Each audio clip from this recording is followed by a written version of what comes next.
The following episode discusses themes which may be difficult for some listeners. It deals with issues of domestic violence, child abuse, neglect, and child murder. Listener discretion is advised. If you or someone you know is a victim of domestic violence, please call the National Domestic Violence Hotline at 1-800-799-7233. To report child abuse or suspected child abuse, please call 1-855-333-SAFE or dial pound SAFE from a mobile device.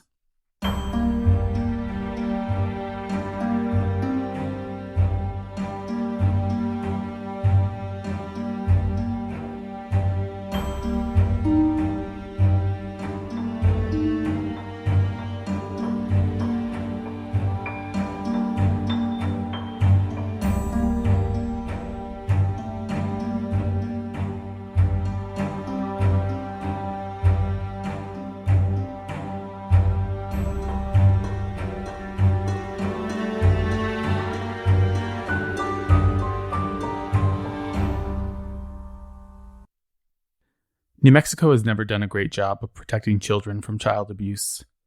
This is an issue we as a community cannot seem to figure out. According to statistics released by the Child, Youth, and Families Division in New Mexico, in 2018, 15 out of every 1,000 kids in New Mexico were victims of abuse and neglect. In 2017, that number was 25 out of 1,000. To put things in perspective, the national average in 2018 was only 9 out of 1,000 cases.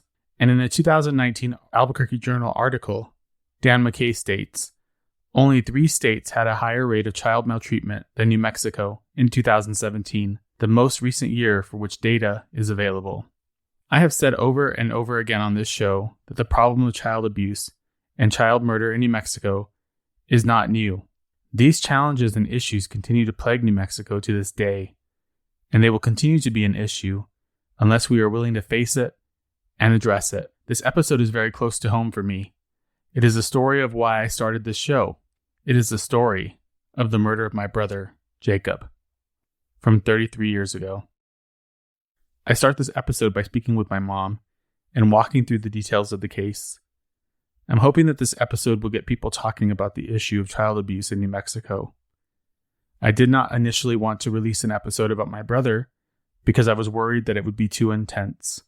I now realize that by telling my story, I am breaking my own stigma related to this issue. And if this story can help just one child in New Mexico or anywhere else, then it was all worth it. I'm Eric Carter-Landin, and this is True Consequences. Why don't we start with you telling me about Jacob, what you remember about him? I just remember he was funny and he liked to laugh and he liked to pull drawers and make all the silverware fly out. And he was just a silly boy. He was really smart. Like for being a baby. Yeah. He was so smart. It was like ridiculous how smart he was. I remember he used to take the swing, and whenever it would swing forward, he would grab the front legs of the baby swing and throw the whole thing backwards and just lay there and laugh. Try to flip it over. And he'd be like, his little laugh. Yeah, his laugh was amazing. It brought me joy just to hear it. He was so happy. He was happy, little baby. Oh, big baby. Yeah, he was big. He was big. He was 10 pounds. Like huge for me. I remember right before you got pregnant, and I told you, Mom, I'm going to have a brother. Yeah. And you didn't believe me. Mm-mm. You're right. I love that little kid. Yeah. He was really lovable. I just remember I wanted him so bad. I wanted a brother so bad. Like I was so desperate. Yeah, he would dance to the music and hit the stereo with his hand in the walker, and he would be moving his butt. I remember that. When we go to McDonald's, and I wouldn't ask him what he wanted, he would scream. Even though he couldn't talk, he would scream at me because I didn't get his order. It was hilarious. And do you remember how old he was when you and Dad split up? He was probably 6 months, maybe. I think about 6 months. Yeah. And we moved from Texas Back home to Socorro. Yeah. So we could be with family because things weren't working out for us in Texas. Yeah. So I just remember, and I don't know if this is like a real memory or not, but I remember even before Jacob, and this isn't really probably the episode to be slamming my dad, but I remember how difficult it was for you because it would just be you and me a lot. yeah, it was hard because he was never around, really. He would go with his friends before we woke up and come back after we were asleep. So we really wouldn't see him or anything. He really didn't think I have a family I need to feed. He just thought about himself, basically. I remember there were times where you were worried about me and taking care of me. Yeah, it was hard. There was a little old lady that lived in the apartment village. I don't know if you remember, but we would take a walk every day and we would pray for God to help us, to feed us. And we'd take a walk around the apartment complex. By the time we got back, there was food on the doorstep every time. She would bless us. Bless her. Use her to bless us. Yeah. We got everything. Everything you wanted was in the bag. Stupid Chef Boyardee. All the way down to the beefaroni, Kool-Aid. Everything we needed was in that bag. And God put her there. She was our angel. She really helped us a lot. I don't know if she heard our prayer or she just came out of nowhere. But I know it was that one lady that put food on our door almost every day. It's really, I mean, I can't imagine how difficult it was for you as a mom, and then just knowing that your husband was out doing whatever. It didn't matter. The only thing that mattered is that you had food and you were okay, and we had a place to go. Nothing else mattered. I think the only reason I bring this up is because I feel like it's important to set the picture of what was going on in our family. Yeah, My dad. Important. He essentially would abandon us for days and days at a time, and then call and be like bragging about eating lobster and steak and stuff. Do you remember that? Yeah, he was ridiculous. He just wasn't grown, and he wouldn't think about anybody, like I said. I guess he's naive, selfish. Yeah. That's how they raised him. I don't know what happened, but I remember when I was like maybe 3 or 4. I don't even know why I remember this. And if I'm like making this up, tell me. But I remember one time you were like washing the dishes and you were just crying. And I remember I went up to you and I said, Mom, when I'm grown up, I'm going to be better than my dad. I'm going to take care of my family. Yeah, you did. You're smart beyond your years.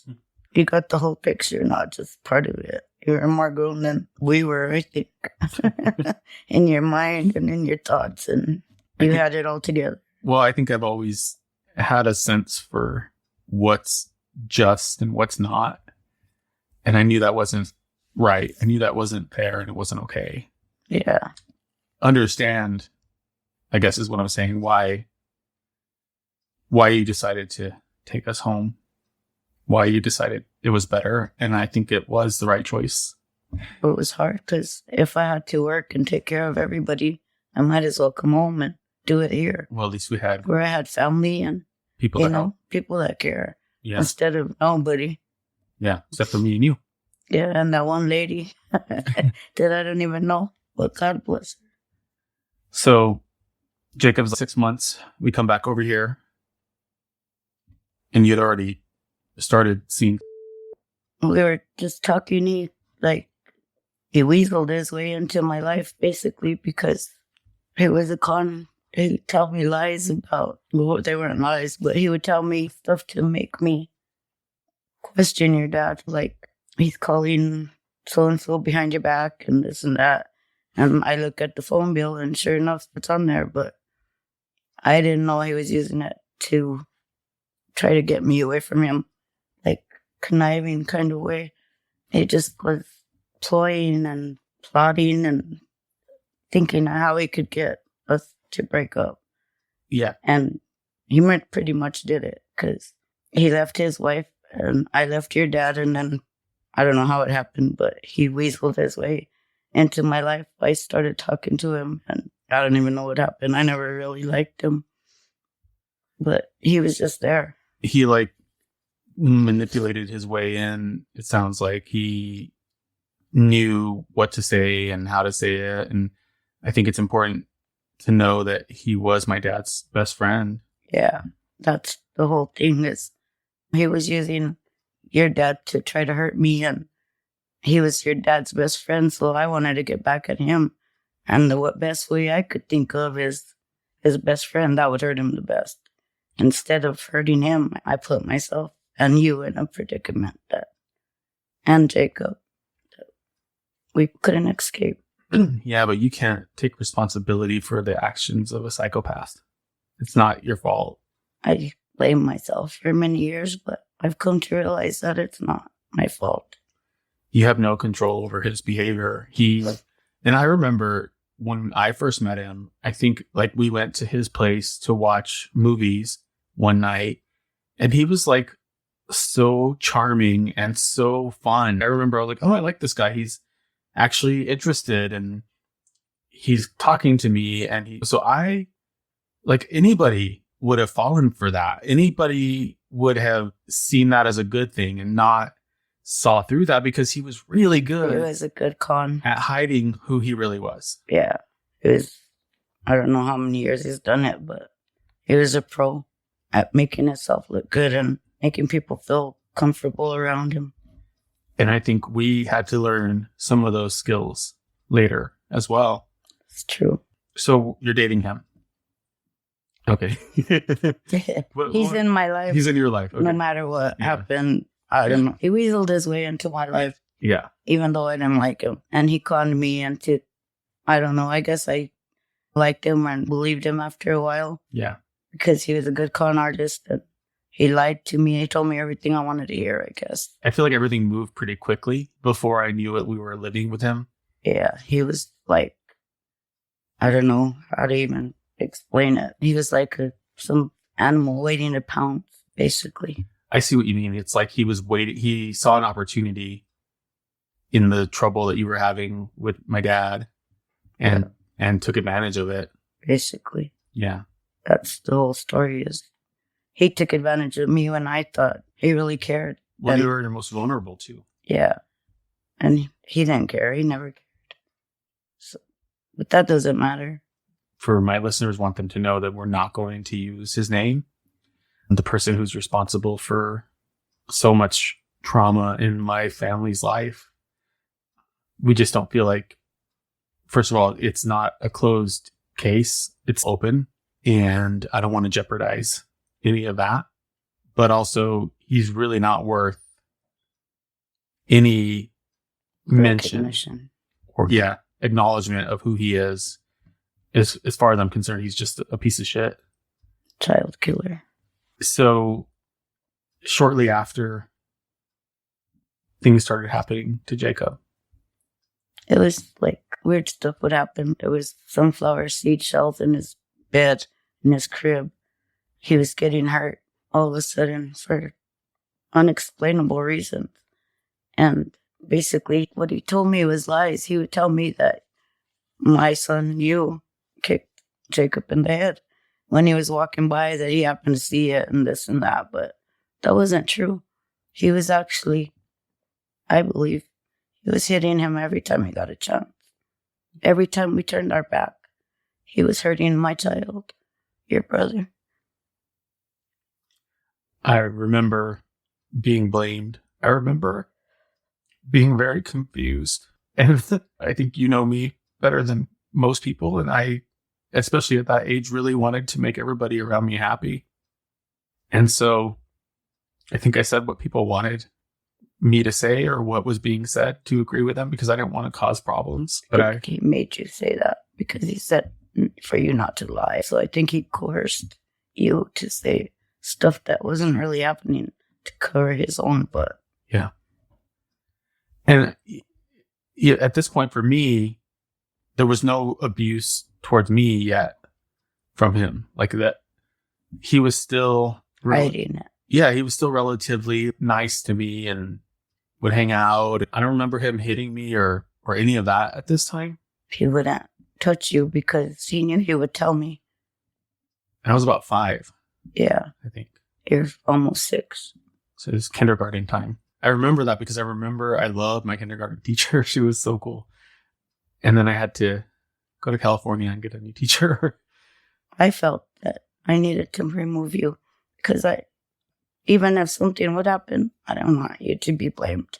And I knew that he would use you and blame you no matter what, regardless. And you told him that it was because you wanted to keep Jacob safe from me, just so that, because that's what he wanted to hear. Exactly. So you called my dad? Yeah. I called your dad and I said, this and this is happening. And I don't know what's going on, but I want Eric removed from this situation because I couldn't understand what was happening. And I knew you weren't doing anything to your brother because you loved him. You loved that little boy. And I kept hearing, he dropped him, he picked him up out the crib, he dropped him. I walked by, he kicked him. Everything was like, Eric did this, Eric did that. And Eric's so jealous, and it wasn't true. And so I had to make sure that no matter what happened, you were protected. You needed to get away from that situation. And that's all I knew at that time. Yeah. But you also had some suspicions, I think. I did. And my mom and dad did. They told me he has a bump on his head one day, and I rushed him to the ER. They had to drain his head. The doctor never told me somebody's feeding him, nothing. They just took care of him and sent him home and didn't really explain nothing to me. And I was lost and confused, and I didn't know what to do or who to turn to. Well, and it was like 1985 or 86. 86? He was born in 86, July. So I don't know what the reporting laws were like back then for... Wasn't nothing like it is now because they didn't have the forensics or whatever. Or even if they did, they laughed at you. They wouldn't help you. They just make a joke out of it. Yeah. Do you want to talk about the time that Grandma tried to put him on her shoulders? Do you remember that? Yeah. She just didn't put him on her shoulders. She just lifted him overhead, like you do babies. Yeah. Pick him up. He didn't want no part of that at all. He was terrified. When I got home, I asked him, why is Jacob so scared? Are you playing rough with him or what's going on? And he's like acting like, what do you mean? I don't know what you're talking about. And so I put him up a little bit and he started screaming and holding on to me and just like freaking out. And I said, this is what I mean. No baby should act like that. Why is he doing that? And he's just like, oh, he always does that whenever I play with him like that. And he got him and I took him away from me and tried to do that. And Jacob was just screaming. He wouldn't stop. I had to just take him away from him. I told him, don't you ever play with my son rough like that. If I ever catch you, I swear to God, I'll hurt you. And he said, oh, I won't. And I won't.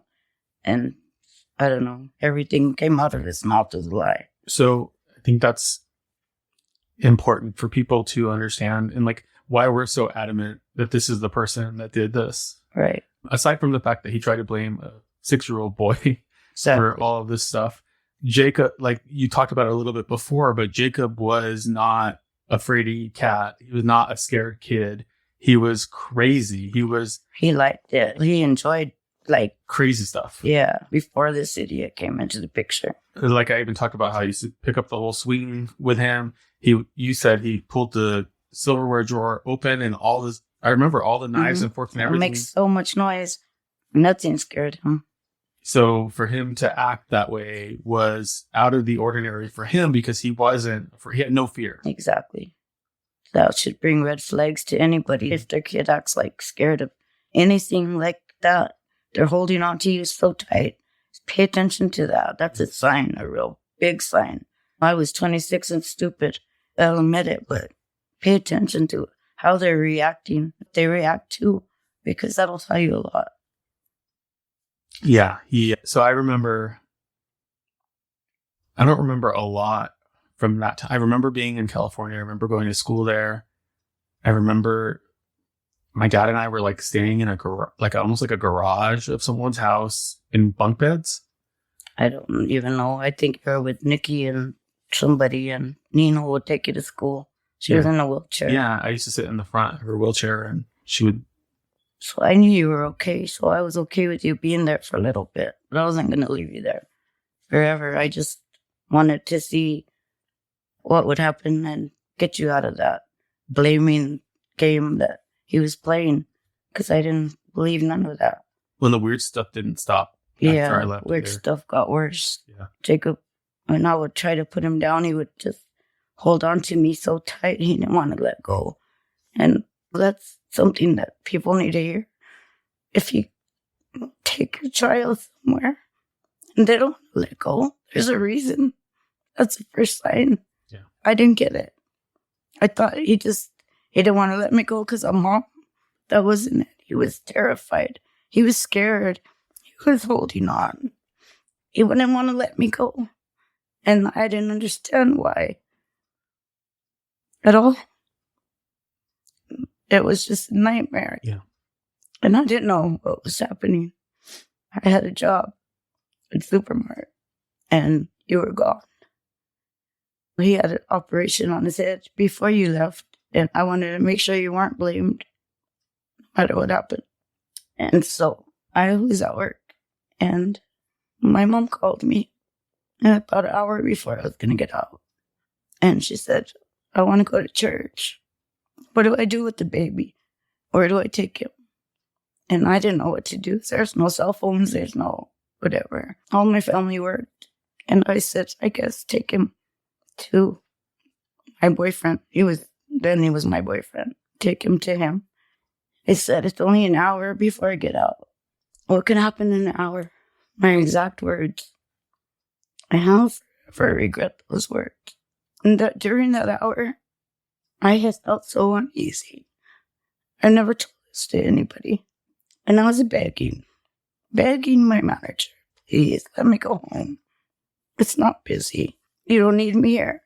He just laugh at me and say, no, go do this, go do that. And so I just made myself pray and say you have to stay. And I just made myself work, and it got a little bit busy. So I was checking out a customer. I heard the ambulance pass by. At that moment, he ran in the store. He said, Jacob's in the ambulance. I don't know what happened. I said, what do you mean Jacob's in the ambulance? And he said, we gotta go. And I just ran out the store. I left the customer there. I don't know what happened. I just left. And I got to the ER, and my mom and dad were there. I don't even know how they got there or what happened. And Jacob was in the room. And I walked in, and I touched my baby in his chest. And he took a big, deep breath. I kid you, Mama was there with him. And they had to fly him to Albuquerque. They took him to Presbyterian, and the injuries were so bad they had to airlift him to UNM Trauma Center. So it became very difficult for my mom to continue discussing Jacob's murder. She really had a challenging time just getting through it emotionally, and I don't blame her for that. It's one of the most traumatic things that ever happened to her. I promised my mom that I would jump in here and share with you the rest of the story. So Jacob was airlifted to the University of New Mexico Hospital, and he was rushed into emergency surgery. He didn't make it. He died shortly after they took him in for surgery, and he succumbed to his injuries. I'm going to do another episode after this that's going to go through a lot of the legal documents that were created during the investigation of what happened to my brother. It's enough for me to say that it was very clear that Jacob died as a result of a blow to his head.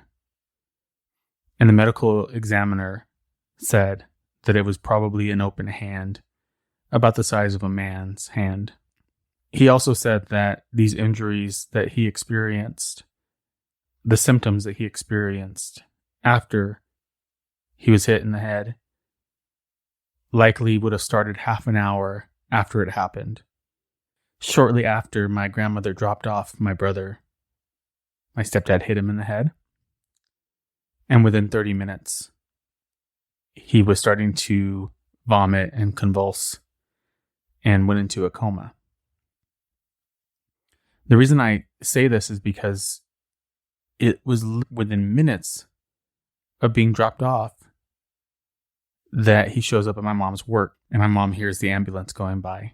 So from my perspective, as a 6-year-old, I was asleep in my bed in California. My dad woke me up to tell me that there had been a terrible accident and that my brother was being rushed to the hospital. I didn't really understand what happened, but my dad told me that I needed to get my stuff together so that we could go back to New Mexico. I believe it was that same morning we jumped on a flight and went back to Albuquerque. I remember that there was a state police officer along with my mom and my grandmother waiting for us at the airport. As soon as we got there, my mom told me what had happened. Jacob passed away overnight. My sweet little brother was gone. And I'll never forget that day. I'll never forget that feeling. So what happened next was a little bit challenging for me to understand because I was so young. But my mom ended up staying with her boyfriend at the time, and things just got worse from there. So we'll go back to the conversation I had with my mom to talk about this so you can hear exactly what happened after Jacob died. I can't even imagine what kind of monster it takes to hurt somebody, a little baby. You can't even hurt anybody. And not only that, and maybe we're biased, but he was so sweet and so funny and happy and cute. He was such a good kid. He was. Even though he was a little bit crazy. There's no reason to beat him to death. There's no excuse for that. I don't understand still to this day. I don't think I ever will understand. I don't think we ever will, because I don't think that we have the capability to be that evil inside of us. Like, I think you would, to understand that. I know I don't, because I wanted to hurt him as bad as he hurt me. And I couldn't. Yeah. Because I'm not that person. I'll never get it. How can you hurt somebody that can't even fight back? Can't even say, help me? Just doesn't make sense. That you have so much hatred in your heart that you would just dispose of a baby like trash. It's freaking sad. I almost feel like everything he said about me and what he thought, I feel like all of that was basically him. Like, he was jealous of Jacob. That's exactly right. Everything he said he was doing, he would blame me for going out on him. He was chasing after 13-year-old kids, stalking kids that I knew. Everything that he accused me of, he was doing. Everything he accused you of, he was doing. He was doing it all. He just thought he would never get caught. He thought he was so slick, so sly. He thought he was smart. Yeah. Smarter than everybody. He's still above the law and never going to get caught. And he had all those connections. Oh, yeah. He's friends with the cops, working for the county, access to all the files. They don't know how they disappeared. You've told me this already. I just need you to say it for this purpose. But, like, why did you stay with him after that? The only thing that I cared about is finding out what happened to my son.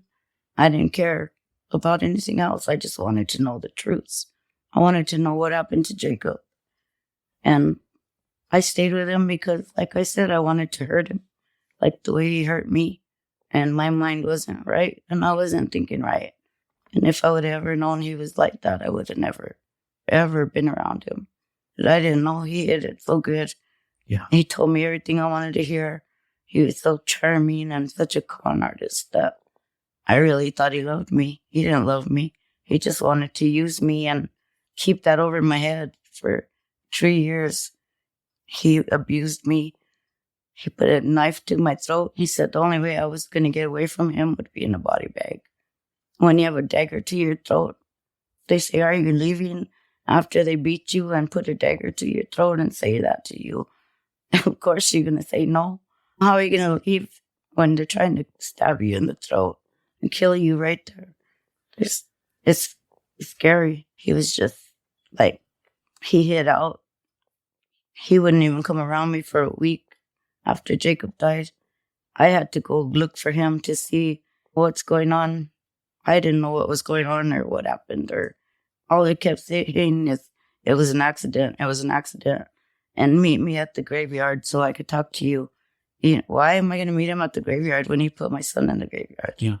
I'm thinking he's going to kill me over there. I read that in the investigative report, and I thought that was really weird that he, even for him. Not just once, but over and over, he wanted me to go meet him at the graveyard, to talk to him at the graveyard. That's so creepy. That is sick. Yeah. Who murders somebody and then tries to take the mother of the child you murdered to the grave of the kid? That don't make sense at all. That's just what he wanted to kill me. I still think he wants to kill me, but I'm going to speak my truth no matter what. For Jacob, he didn't have a voice, and he deserves one. And I couldn't, for the longest time, even talk about it. When did he start hitting you? After Jacob died, everything changed. After, I don't know what he told me, that he had to get married to me because he filed some kind of papers and he was going to go to prison, and big old story. I don't know what it was, but he conned me into marrying him. I married him with the JP. After all of it was over, I went and asked the judge for an annulment, and I was granted one because it was so violent that nobody deserves that, is what the judge said. So it's erased. Everything. That was years after the fact, though. That was 3 years. It was from 87 until 1990. And every time he kept telling me, I'm going to tell you what happened. I'm going to tell you what really happened. And he never did. And when I finally got the autopsy, 20, 40 pages, I don't even know how long it is because I can't get through it. Yeah, it's long. And it's all outlined right there. What happened to him? I don't know how much of this. After Jacob died, things started changing. I mean, he was hitting you. And I remember, I think we were still on the other side of the freeway. We were still in that same neighborhood where we lived when Jacob died. Because I think we were living in a single wide at that time before we got the double wide. Right. And I remember one day we were going to go somewhere as a family. It was like you, me, his kids, him, and you guys were fighting the night before. And you were all like black and blue. You had bruises on your arms. Your eye was black. I remember we were all lined up, almost like we were in the military, all four of us. And he was walking back and forth. And he said, if somebody asks what happened to your mom, what are you going to say? Over and over again until I said this answer that he wanted. And until it was perfect. And until he believed me. And I almost felt like he was kind of like brainwashing us. And also, he would get in my face and be like, if you fuck this up, I'm going to kill your mom. Like, real quiet, so that even his kids couldn't hear it. But he was like right in front of my face. There's a lot of things that happened that I never told you because he always threatened to kill us. And I believed him. I knew. How to believe him if your brother's in the grave. I knew he was definitely capable of it. But there were times when it was just him and I. His kids were with their mom and you were at work or something. I wouldn't be allowed to leave my room all day. I couldn't even go to the bathroom. And I remember I had all this stuff in my room. And at first I thought I was like, oh, I'm a lucky kid. I have a TV, I have a Nintendo, I have a refrigerator. I have all this stuff in my room that most kids don't have. But I think that was his way of imprisoning me. Try to make you hostage. Yeah. And so I would have to knock on my door. And I'd have to ask for permission to go to the restroom. And if he felt like I didn't really need to go, then I didn't get to go. I didn't know that. None of it. It gets worse. I'm sorry. It gets a lot worse. And I didn't tell you, not because I didn't trust you, but because I didn't want you to die. One time he locked me in my closet. He put the dining chair against the door so I couldn't get out of it because he was mad about something. I don't remember what it was. But I couldn't even be in my room. I had to be in the closet. I never told you. I feel bad about that. But I also didn't want us to get killed either. He's always trying to save our lives. At least that's what I felt like. And I remember always feeling like we were walking on eggshells. I mean, do you remember when he would get mad if I gave him what he thought was a dirty look? Yeah, he'd get mad if I cleaned the bedroom. He was psycho. Get mad for just anything, any little wrong movement.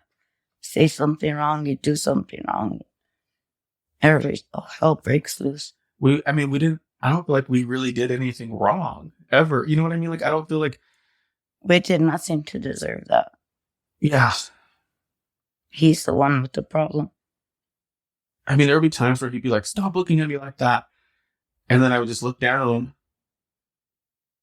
And so I spent a lot of the time just looking at the floor because I was afraid that if I even just looked at him, that he was going to start beating the shit out of you. And then I would get locked in my room and it was going to be the same shit. It wasn't even about you. It was just anything I did. It wasn't. If he felt guilty, you come home and beat on me because of what he was doing. It wasn't even like nothing to do with us. I think the point though is that like we never knew what was going to send him over the edge. Yeah. It literally could be anything or nothing sometimes. It's true. It's hard to react to a psychopath. It's hard to be prepared because you never know. I mean, it explains a lot of why we're both the way that we are in a lot of ways. We can both be very reactive and very emotional about things. And it makes sense that we would have those reactions because we couldn't even look at him. Yeah. Can't even move without where you're going, what you're doing. Or like even just like the way I ate. Anything.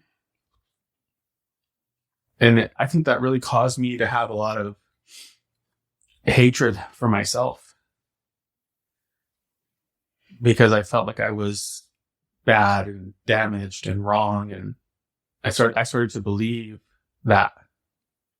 You do. They put it into you so much that you actually believe it. Every time something would happen, he would always say, if anybody finds out about this, I'm going to kill you. I'm going to kill your mom. And I had a can of Aquanet and a lighter and a steak knife under my pillow and a bat under my bed.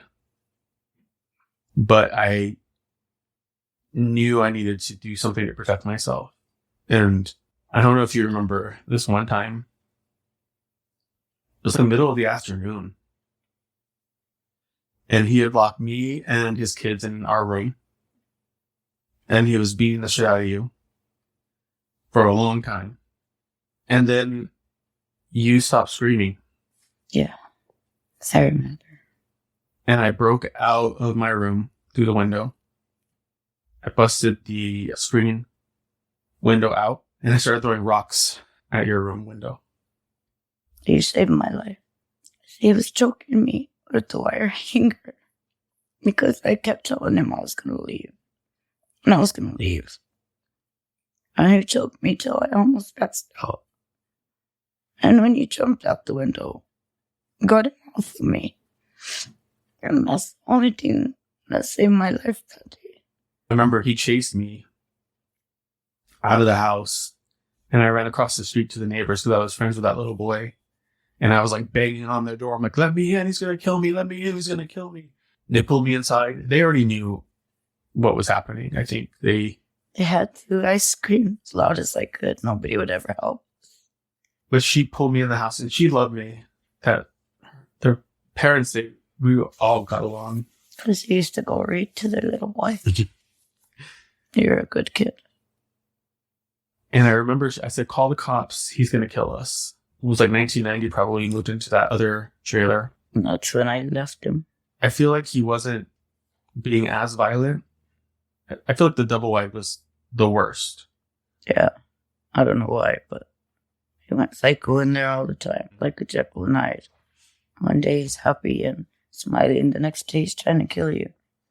Wonder what the hell is going on. Because then I feel like after we moved to that single wide, it calmed down a lot.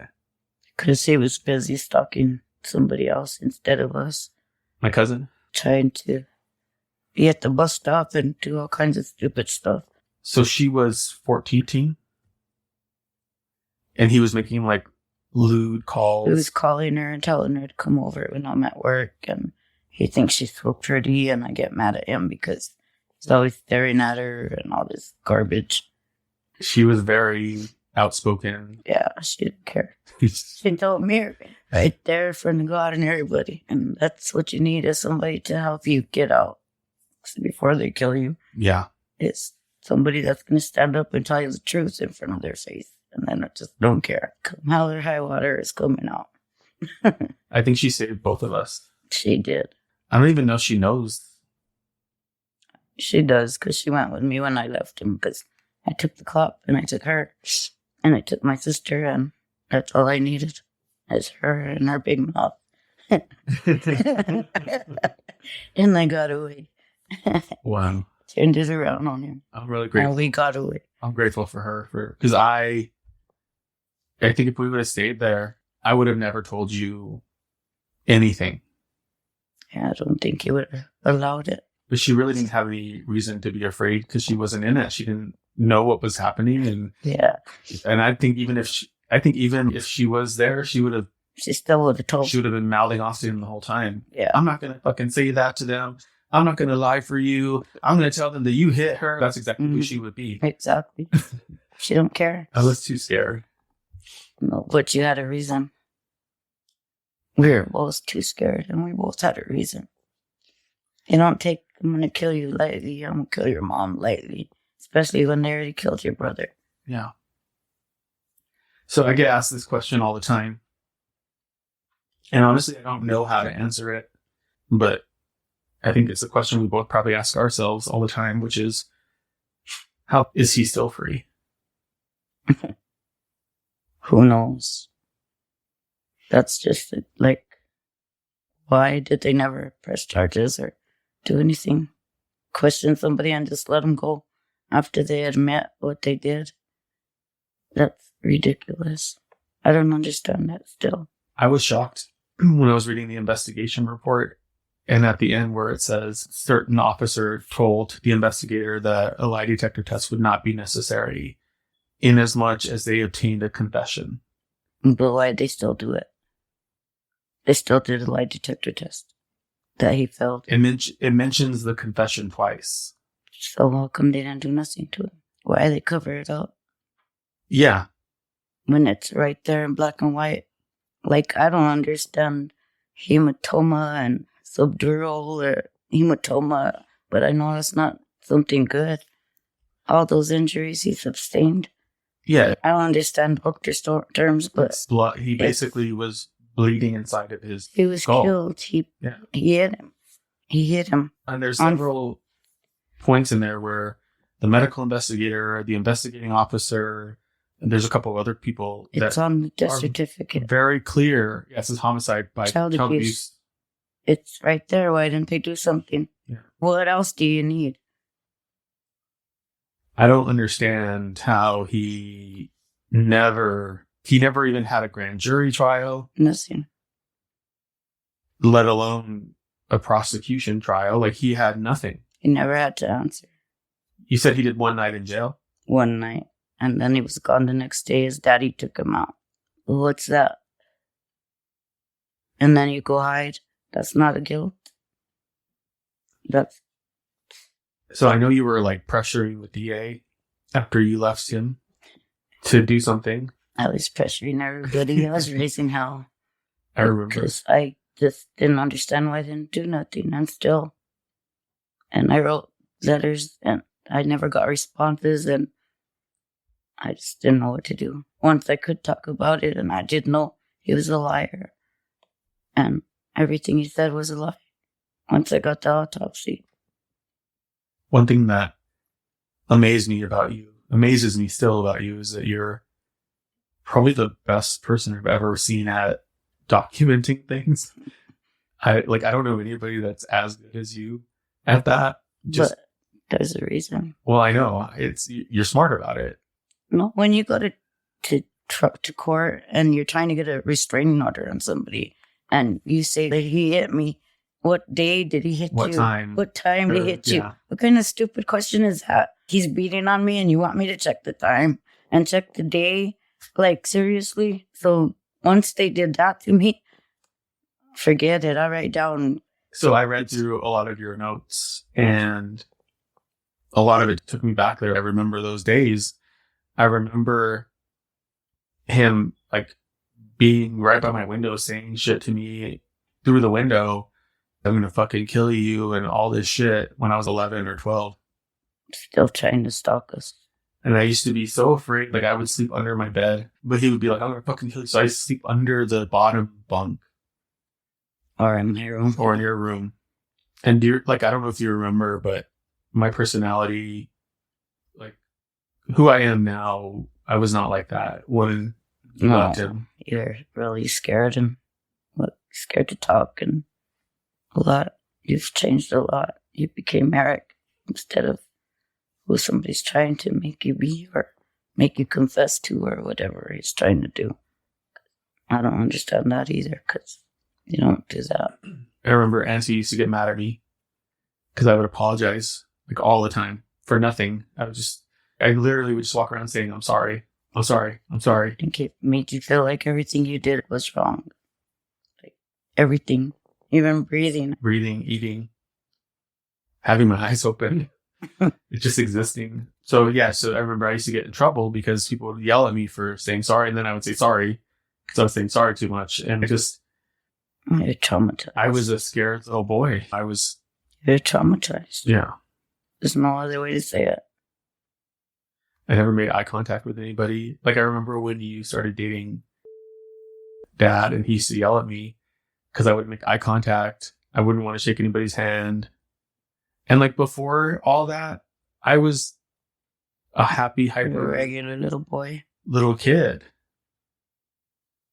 You didn't have to watch everything you did. I used to do like choir and plays and all kinds of stuff. Soccer. Yeah, I think it took me a good year or two before I finally started to come out of that. You had to realize that I wasn't going to go back to him ever. I think I was scared of that, for sure. There's no way I would go back to something like that. And it was around that time, too, that I told you the other stuff you did to me. I don't want to talk about that on here. Yeah, that's why.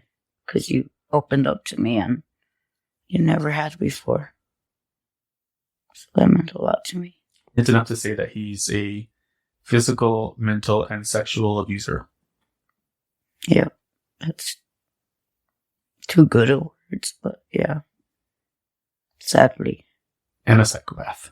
And a murderer. And a murderer. And a child murderer. Abuser. Yeah. For sure. Yeah. Number one. Hurt somebody that can't even defend herself. That's that person.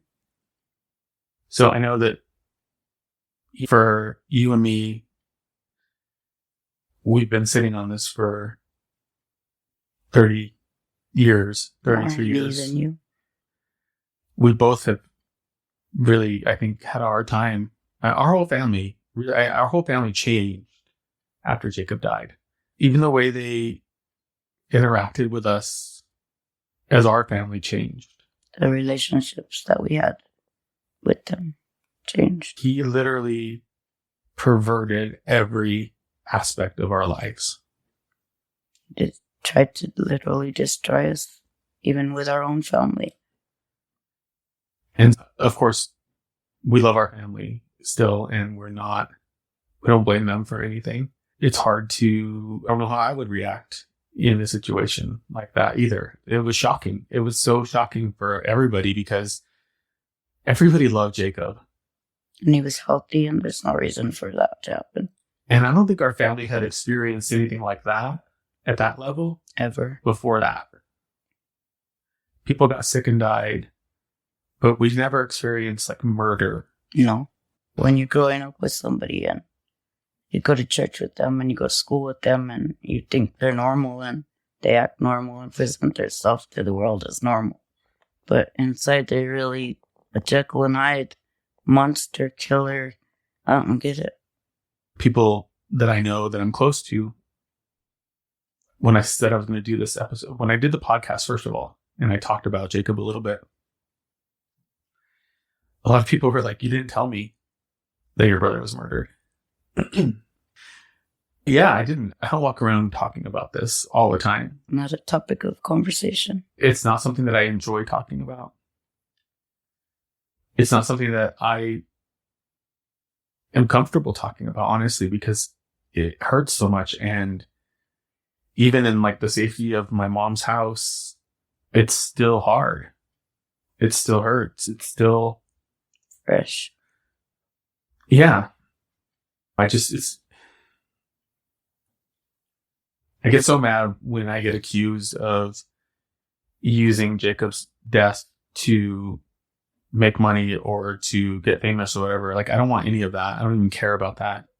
Like, I'm losing money on this podcast, and it's not about that at all. In fact, the only reason I'm doing this, the only reason I'm telling this story is because I think it's important for people to understand that New Mexico has always failed at taking care of children. Yep. And that all of this stuff that's happening and that has been happening, the only reason we're more aware of it now is because we have the internet and because we have news instantly at our fingertips. This stuff has been happening forever. New Mexico has failed its kids forever in a lot of ways. We're last in education. We're first in child abuse. We have so many horrible statistics. And the fact that people are getting away with it is not surprising to me. It's not getting better. It's not. And so the only reason I'm doing this, maybe there's two. The first reason is I want people to pay attention. I want people to be fucking outraged that this is continuing to happen. I want people to stop not caring about what's going on around them because they don't like politics or whatever. Because if we continue to just ignore this shit, it's going to just keep getting worse. So that's the first part. The second part is I fucking want justice. Yep. I want justice for Jacob. I agree. I want him to pay for what he did to my brother. Here and now or in the after too. Yeah. I want him to pay for what he did to you and to me and to our cousin, my cousin. Yeah. He should not be allowed to live a happy life free of any worries at all. There's no reason for it. There's no excuse. He should rot in fucking prison. We have to go to town and wonder if we're going to see him or not. Like, that's just disgusting. So he's free and happy-go-lucky. He got away with it. It's ridiculous. And his family, I read something that you documented where somebody, I won't say their name, but they approached you and came to my house. That was when we lived over there on East Lopez. like the things that person said. She knows. She knows exactly what happened. And she didn't even see my paperwork. She said a couple of times, we tried to warn you not to be with him. We tried to tell you and you didn't listen to us. Exactly. And they never did. What the fuck does that mean? She knows he's a psycho. I don't know. I've been scratching my head ever since that day. So this was when you were like gung-ho trying to get somebody to listen to you, going to the DA, going to the police. Yeah. Trying to get it going, get something. Why aren't you guys doing anything? Why did you not do anything ever? I have this autopsy report. What's going on? Like, how come the state cops are waiting for us at the hospital? Why didn't they take him? He was there. Yeah. He was there. Why didn't they take him? There's no reason not to. Like, I don't get it. Did they pay him off or what? The DA was, well, before that. So the DA, I remember you actually read in here in your documentation, which I'm like super grateful that you did all of that because it really tells the whole story. But how he said that you changed your story and that's why he didn't prosecute. That's why he didn't press charges. And when I look back at what your story was, it wasn't a story. They asked you if you felt like he was capable of hurting Jacob. And you said, I don't think so. Exactly. So that's not your story. No. That's you answering a question. Right. And I didn't think he was. Or why would I leave my kid with him? Nobody thought he was. And we thought he was this great person. There's no way I would send my son to somebody that was like that if I knew. And I didn't change my story ever. I guess the problem for me and the thing that bothers me the most is that just the blatant corruption and the blatant like lack of any kind of human understanding, empathy, willingness to just fucking listen. Like we get maybe 2 feet forward, start talking to a cold case investigator with state police, and then it just falls off the face of the earth. Nothing happens. Who does that? Who gets away with murder? Basically. I made a Freedom of Information Act request for everything related to this case from the state police. Good. And I'm going to do another one with the county and another one with the city. Because I feel like there's probably a lot more to this than we even know. I wouldn't be surprised. I'm surprised they never did anything, and I don't understand why. Still, to this day. So, I think we're at a good stopping place almost, but I do want to just get your last thoughts about what do you want to happen? I just think if the story touches even one life, if it helps even one person not to have to go through what we did, it would be worth telling. I want Jacob to have justice because it's not right that he couldn't talk. And I couldn't talk. And it took 33 years for me to let the story out. And I'm so proud of you and what you've done and what you're doing. And I believe in you. And I thank you for giving Jacob a voice. And all the other kids. It's too late for mine. But it's not too late for somebody else's. If you see the signs, if your baby's scared, if they're holding on to you, they don't want to let go, something's wrong. Pay attention to those signs. Don't leave your babies with your boyfriends. They might be good con artists and, I'll watch him. Don't do it. Go with your gut. I felt it, and I couldn't do nothing about it because I was stuck at work. But I knew something was wrong. And look what happened. And I didn't pay attention to the signs because I didn't believe it. Because I've known him. I went to church with him. I went to school with him. I thought I knew this person. And I didn't at all. And I just want, if it saves one child, if it helps one mother, if it helps one son, and not to go through this, that's what I want. Thank you, Mom.